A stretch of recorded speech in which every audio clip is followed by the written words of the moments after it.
Before I give you a walkthrough of the glorious Victorian Gothic Lenormand, I could not resist this, and so you can skip forward if you don't want to hear this. I have not lit this candle because I do not want to, because it's so stunning. I figure I can refill that glass one, but I'm not going to light this one, but I had to do this. So, The Raven by Edgar Allan Poe. Once upon a midnight dreary, while I pondered weak and weary over many a quaint and curious volume of forgotten lore, while I nodded, nearly napping, suddenly there came a tapping, as if someone gently rapping at my chamber door. "'Tis some visitor," I muttered, tapping at my chamber door, "only this, and nothing more." Ah, distinctly I remember it was in the bleak December, and each separate dying ember wrought its ghost upon the floor. Eagerly I wished the morrow, vainly I had sought to borrow from my book surcease of sorrow, sorrow for the lost Lenore, for the rare and radiant maiden whom the angels name Lenore, nameless here for evermore.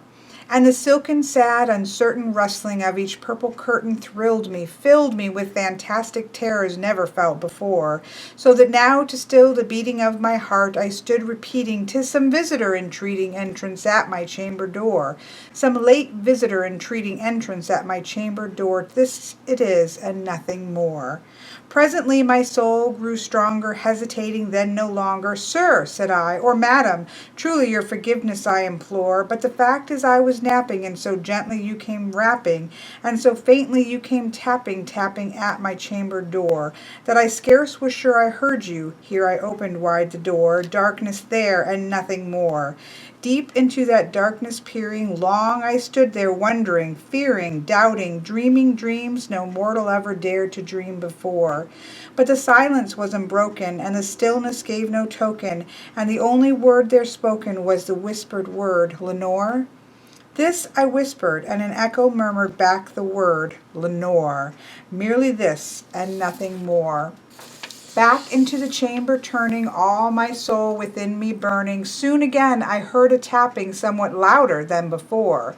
"Surely," said I, "surely that is something at my window lattice. Let me see, then, what thereat is, and this mystery explore. Let my heart be still a moment, and this mystery explore. 'Tis the wind, and nothing more." Open here I flung the shutter, when with many a flirt and flutter in there stepped a stately raven of the saintly days of yore. Not the least obeisance made he, not a minute stopped or stayed he, but with mien of lord or lady perched above my chamber door, perched upon a bust of Pallas just above my chamber door, perched and sat, and nothing more. Then this ebony bird beguiling my sad fancy into smiling by the grave and stern decorum of the countenance it wore. "Though thy crest be short and shaven, thou," I said, "art sure no craven, ghastly grim and ancient raven wandering from the nightly shore. Tell me what thy lordly name is on the night's Plutonian shore." Quoth the raven, "Nevermore." Much I marveled this ungainly fowl to hear discourse so plainly, though its answer little meaning, little relevancy bore. For we cannot help agreeing that no living human being ever yet was blessed with seeing bird above his chamber door, bird or beast upon the sculpture bust above his chamber door, with such a name as Nevermore. But the raven, sitting lonely on the placid bust, spoke only that one word, as if his soul in that one word he did outpour. Nothing further than he uttered, not a feather than he fluttered, till I scarcely more than muttered, "Other friends have flown before. On the morrow he will leave me, as my hopes have flown before." Then the bird said, "Nevermore." Startled at the stillness broken by reply so aptly spoken, "Doubtless," said I, "what it utters is only stock and store, caught from some unhappy master, whom unmerciful disaster followed fast and followed faster, till his songs one burden bore, till the dirges of his hope that melancholy burden bore of never, nevermore. But the raven still beguiling all my fancy into smiling, straight I wheeled a cushioned seat in front of bird and bust and door. Then upon the velvet sinking, I betook myself to linking fancy unto fancy, thinking what this ominous bird of yore, what this grim, ungainly, ghastly, gaunt, and ominous bird of yore meant in croaking nevermore. This I sat engaged in guessing, but no syllable expressing to the fowl whose fiery eyes now burned into my bosom's core. This and more I sat divining, with my head at ease reclining on the cushion's velvet lining that the lamplight gloated o'er. But whose velvet violet lining with the lamplight gloating o'er she shall press, nevermore. Then, methought, the air grew denser, perfumed from an unseen censer swung by seraphim whose footfalls tinkled on the tufted floor. Wretch, I cried, thy God hath lent thee, by these angels he hath sent thee, respite and nepenthe from thy memories of Lenore. Quaff, oh quaff this kind nepenthe, and forget this lost Lenore. Quoth the raven, nevermore. Prophet, said I, thing of evil, prophet still if bird or devil, whether tempter sent or whether tempest tossed thee here ashore, desolate yet all undaunted on this desert land enchanted, on this home by horror haunted, tell me truly, I implore, is there balm in Gilead? Tell me, I implore. Quoth the raven, nevermore.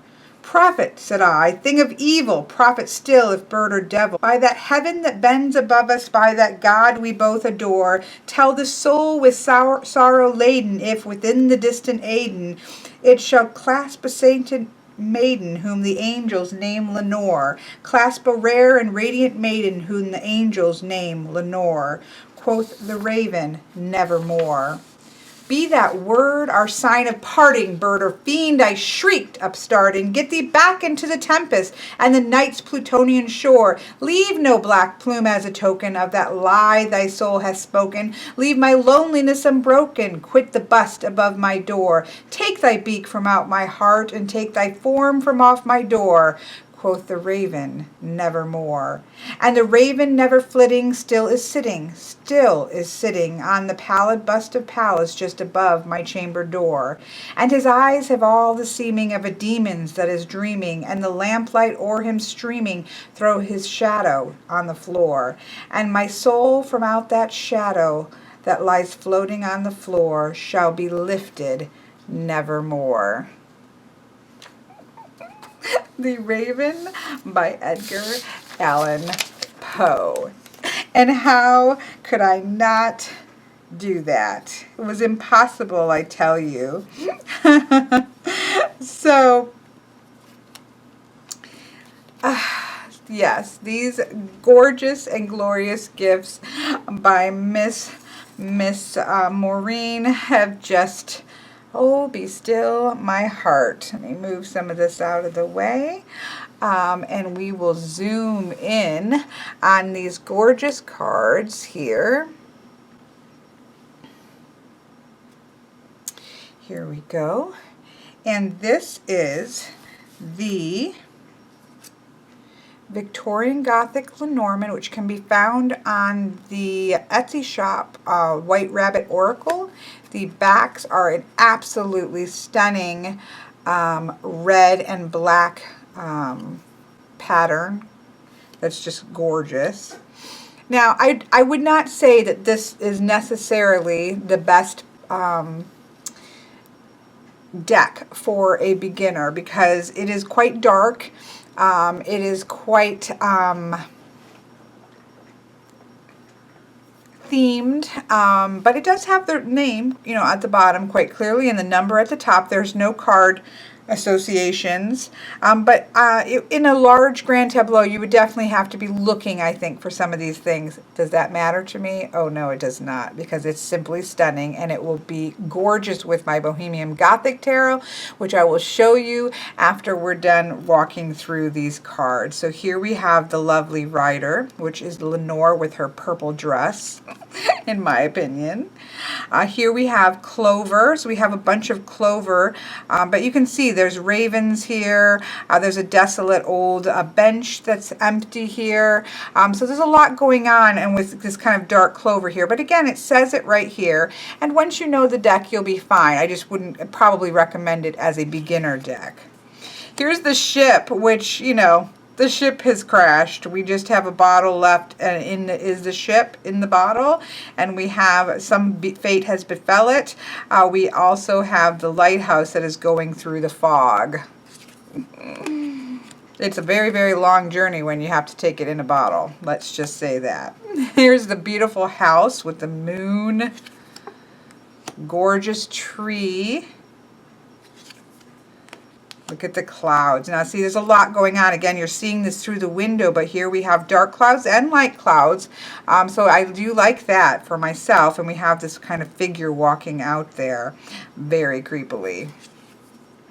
Victorians loved their Gothicness. No question of that. So here we have the snake. Again, we have a woman laying here like in a shallow grave. She has roses, which could be the bouquet, but then here we have the snake right here. Just, yeah, I love this. Here we have the coffin. We have a bouquet of dead roses. We have this wonderful scythe here with the raven. We have the whip with the woman. You know, I don't prefer that because I don't see the whip as sexual, but she also looks pretty kick butt. So it could definitely be, we are about to have a major disagreement. Truthfully, this deck just can't do anything wrong for me. Here we have the birds. There's some birds right here over this woman who is laying on a coffin, it looks like. The creepy, creepy, creepy, creepy child. Oh dear. We have the fox. This is probably the hardest one because here we have the woman, a woman here, and she's holding like a box that has a fox on the top of the box. So it's very, very not obvious what this card is. But again, it has the name here, and once you know what it is, you're going to know what it is. Here we have the stuffed bear in a kind of decrepit, old, gorgeous house with papers fallen. And, you know, this is definitely an old, creepy house. Beautiful star card. The stork with baby storks. The dog, very difficult to see, but very creepy as well. I don't know if you're going to be able to pick that up or not, but it's wonderfully creepy. The tower. I thought these were bats, but they're not actually. They're ravens, which is even cooler. The garden, overgrown, creepy garden. Wonderful mountain. Ominous. The path. Oh, you have to make a decision about whether you're going to go through there or not. I do like to see forks in the road. Again, there's really nothing that this deck can do wrong for me because I'm just, it is what it is. I'm accepting it for its gloriousness. Here we have the mice. The heart, a bloody red heart. The Telltale Heart was one of the first plays that I went to in high school, and we took a road trip to Canada and went and saw the Telltale Heart performed, and it was amazing and has forever stuck with me. They did an awesome job with the beating heart. Here we have the ring. Oh, a gorgeous, gorgeous book. I love that. The letter. I mean, it's just all absolutely stunning. And now we have choices here. We have two men card. I don't know. He looks like he might supposed to be somebody, but we have Edgar Allan Poe here. So there is no question that I will be choosing this man card and this one. Is it the same? I don't think that's Edgar Allan Poe. Well, maybe they're both Poe. Yes, I don't think so though. But I'm going to choose this one because I love the skull. And I'm definitely choosing this one because it's gorgeous. Now, she's probably somebody important. I haven't even read to see who she was. And she looks vaguely like I should maybe know who she is, but I like the other one. Here's the beautiful lilies laid at the tombstone. I know my nails are wretched, but I just couldn't even wait. Here we have, and you know what? It's Gothic. It should be all nasty, right? Here we have the sun, which I love because this is very much like the sunlight is in the Bohemian Gothic Tarot. The gorgeous moon card. The key. You may not want to go in there. The fish is just, you know, again, a lot going on, and we have this fish tank right here with this lone fish. But I still love it because, again, it can't do any wrong. And the anchor card is beautiful. And of course, the cross with the weeping angel. Go and watch. If you want something very creepy, go watch.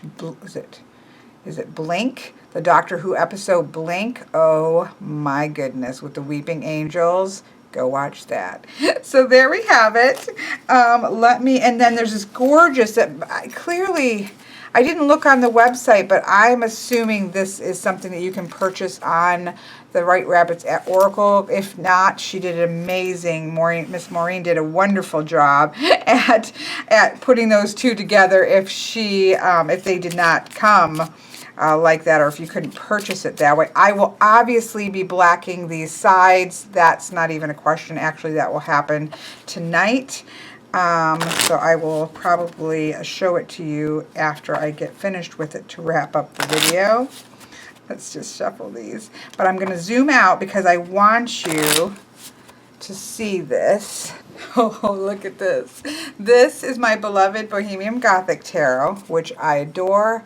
I love. This is by Baba Studio. This was gifted to me by Miss Boho Gypsy, and it immediately became a deck of my heart, and I adore it, and I use it, and I love it so much. Just give it a couple shuffles here.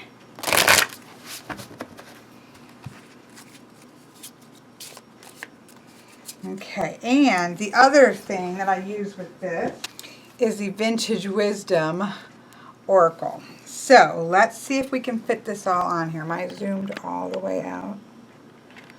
Okay, we have got a lot of stuff all over my table. Got to definitely do a refresh on my table because it's a mess. But let's try to. Okay, so let's do this. We'll just